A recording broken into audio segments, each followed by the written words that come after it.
Innal ladzina yuhibbuna an tashi'al fahishatu fil ladzina amanu lahum adzabun alim. Lahum adzabun alim fid dunya wal akhirati wallahu ya'lamu wa antum la ta'lamun.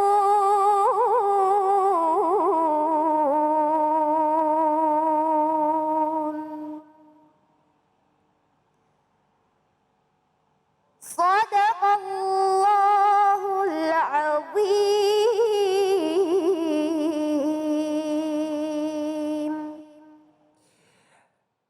Kembali lagi di Cahaya Hati Indonesia. Masya Allah ya. Terima kasih Kaila, maha benar Allah dengan segala firman-Nya. Dan baik, kita akan masuk ke dalam tema kita yang kedua. Ini seru banget nih ya. Bahayanya fitnah manusia. Kadang-kadang ada fitnah yang secara langsung. Ada fitnah yang kadang-kadang kita nggak sadar kalau itu adalah fitnah ya.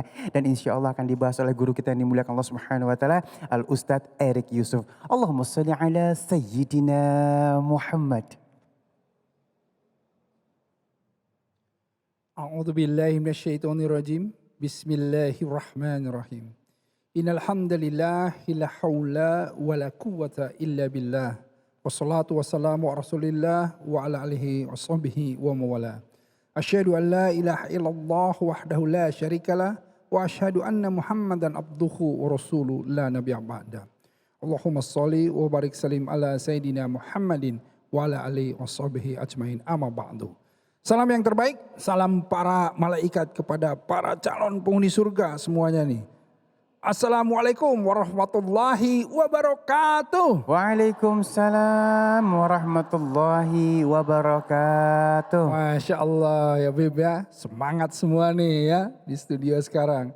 Nah alhamdulillah tadi kita sudah disampaikan temanya tentang fitnah ya. Nah kalau apa sih sebetulnya fitnah?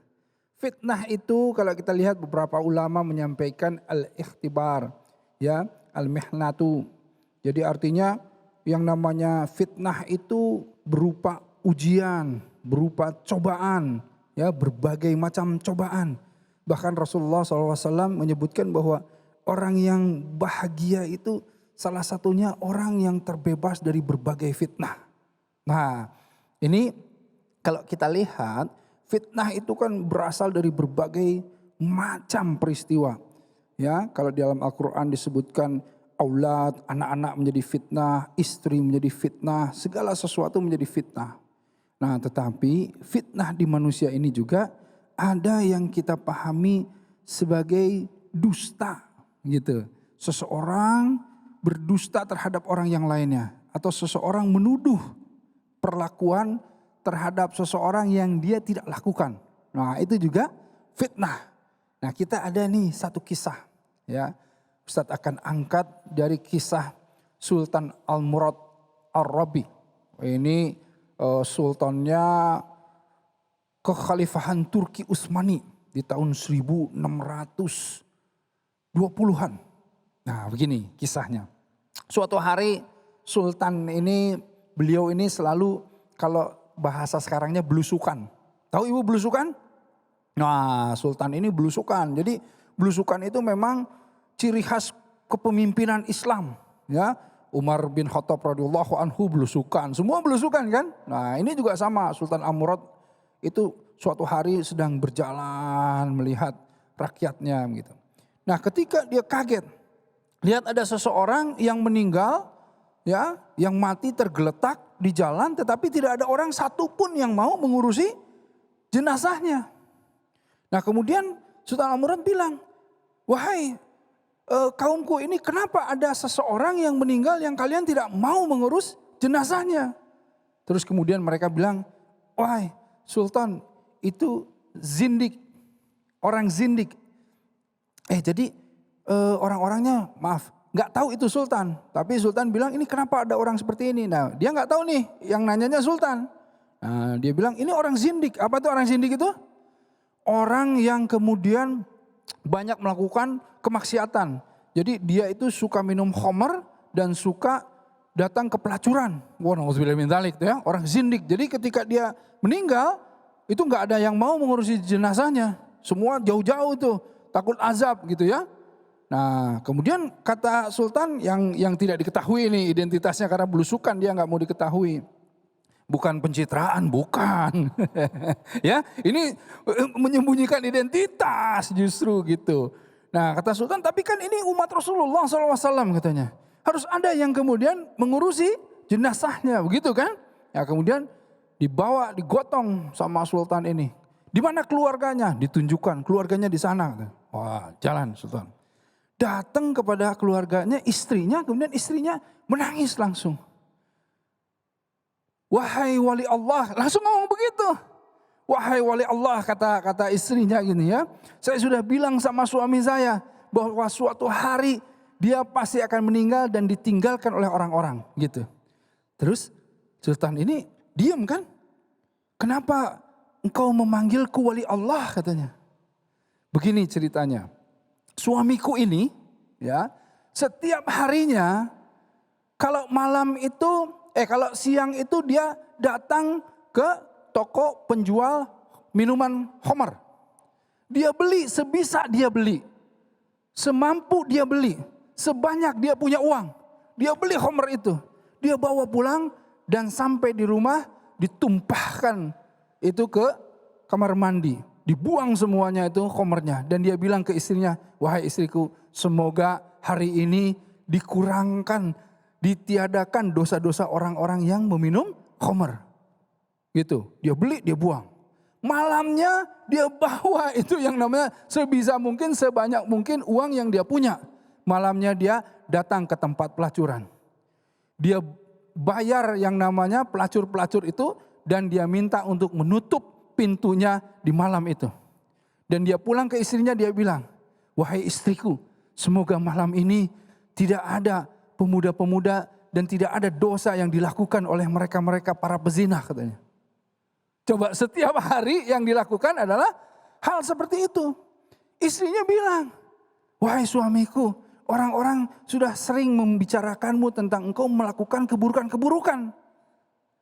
Bagaimana jika engkau nanti meninggal? Tidak akan ada orang-orang yang ingin menyolatimu, mengantarkanmu ke dalam liang lahat. Kata suaminya apa? Jangan khawatir istriku, jangan khawatir. Insya Allah, Allah lah yang mengetahui apa yang aku lakukan. Allah jahroma yakhfa. Allah mengetahui yang nampak, yang tersembunyi semuanya. Insya Allah akan datang seorang wali yang akan mengantarkan dan menyolatkan jenazahku ini. Insya Allah katanya. Nah karena itulah kemudian sultan langsung menangis. Wahai katanya, saya ini adalah Sultan Al-Murad Ar-Rabi. Insya Allah saya akan bawa jenazah suamimu ini ke istana dan kita akan menyolatkan bersama semua ulama dan para pembesar yang ada katanya. Nah itulah kisahnya ya. Nah, jadi kalau kita lihat betapa kadang-kadang orang menilai orang lain dari hanya apa yang dia lihat. Dari apa yang hanya dia ketahui kasat mata. Tetapi belum tentu apa yang dilakukannya sesuai dengan apa yang kita lihat. Karenanya, ya ayyuhalladzina amanu istanibu katsiran minadh-dhonn. Inna ba'dadh-dhonni ismun. Hei orang-orang yang beriman kata Allah. Jangan kalian terlalu banyak prasangka. Karena ada dosa dalam sebagian prasangka. Inna ba'dadh-dhonni ismun. Dan apa lagi? Wala tajassasu. Nah ini tajasus ini. Tajasus ini apa? Kalau tadi itu berprasangka karena ngelihat ya. Wah ini nih orang suka beli khamar nih. Wah kan karena dia lihat berarti dia peminum kan gitu. Walaupun tadi ternyata belum tentu kan. Nah ini yang namanya tajasus. Yang namanya orang yang nyari kesalahan.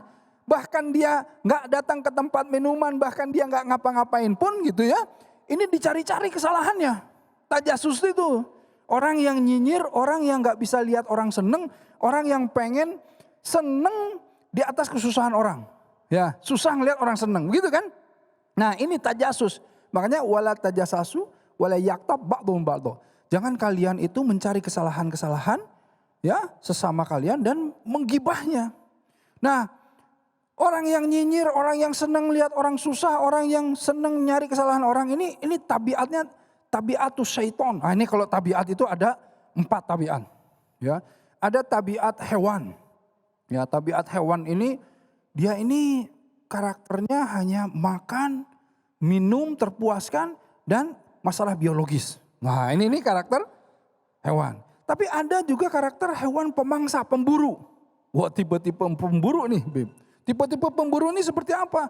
Tipe-tipe orang yang kemudian dia kalau seandainya melihat seseorang ingin kemudian menjatuhkan orang itu, ingin mengalahkan orang itu, ingin kemudian membuat dirinya menang, merasa menang dengan sebagai segala macam cara. Nah, itu yang namanya tipe pemburu, pemangsa gitu. Jadi dia pokoknya puas kalau seandainya dia mengalahkan orang aja, gimana pun caranya, ya.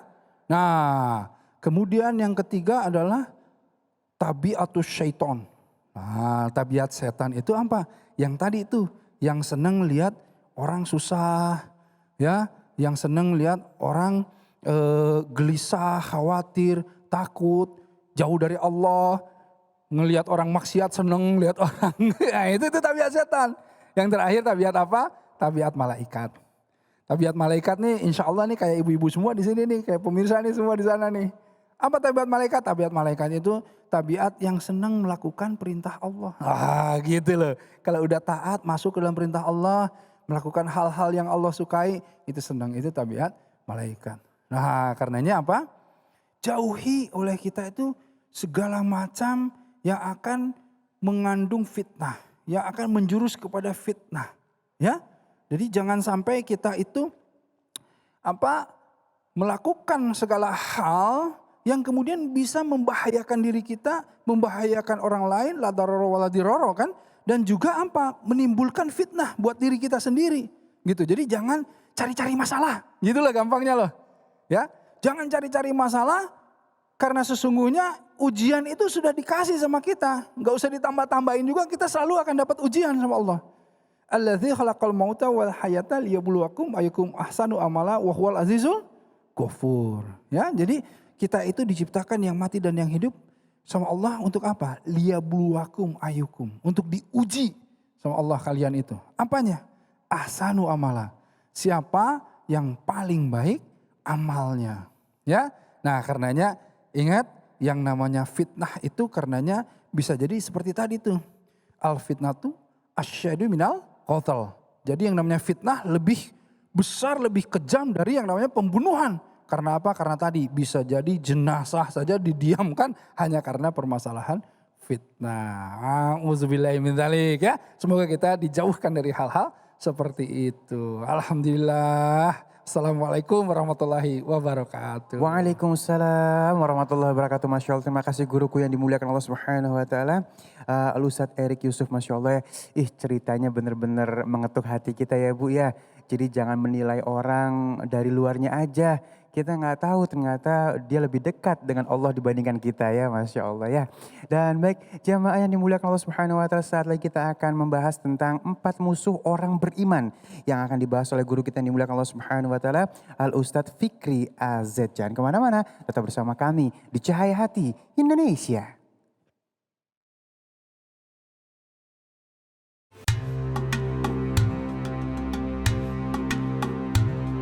Setiap negara pastinya memiliki makanan khas masing-masing dengan cita rasa yang beragam. Misalnya saja Indonesia memiliki makanan khas yang digemari dunia seperti rendang, sate, nasi goreng, dan masih banyak lagi. Tak hanya di Indonesia, berikut ini ada makanan khas yang tak kalah lezat dan halal dari beberapa negara muslim di dunia. Pertama, baklava dari Turki. Baklava masuk ke dalam jenis pastry dengan cita rasa manis berlumur gula dan madu. Ketika Anda menggigit baklava, maka akan menemukan bagian kacang yang dimaniskan di sisi terdalam dari makanan khas Turki ini. Akan sangat lengkap jika Anda menyantap baklava ditemani secangkir teh apel hangat yang memiliki rasa masam, membuat siapapun yang memakannya akan langsung jatuh hati. Kedua, takmiyah atau falafel dari Mesir. Dari negara piramida, Anda akan menemukan makanan khas bernama falafel atau takmiyah. Falafel sendiri terbuat dari berbagai jenis kacang-kacangan seperti kacang koro, fava atau chickpea. Biasanya dimakan oleh orang Mesir sebagai menu sarapan bersama roti pita. Bentuk dari falafel sendiri menyerupai perkedel goreng yang berwarna gelap, tapi ketika dibelah akan terlihat warna hijau di bagian dalamnya. Falafel amat populer dan disukai banyak orang, bahkan beberapa negara seperti Jerman dan Amerika menjadikan falafel sebagai makanan sehat untuk mengganti sandwich. Ketiga, tagine dari Maroko. Boleh dibilang tagine merupakan makanan tradisional Maroko karena hidangan ini akan sangat mudah Anda temukan ketika berwisata ke sana. Memiliki rupa seperti semur yang dimasak dalam pot tanah liat berbentuk kerucut, tagine bisa dimakan langsung menggunakan potongan-potongan roti khas Maroko atau khobz untuk menyendok daging dan sayurannya. Daging yang biasa digunakan untuk makanan tagine ini pun terdiri dari daging sapi, domba, ataupun ayam. Itu tadi beberapa makanan khas dari negara dengan penduduk Islam. Kira-kira mana yang membuat Anda ingin mencicipinya?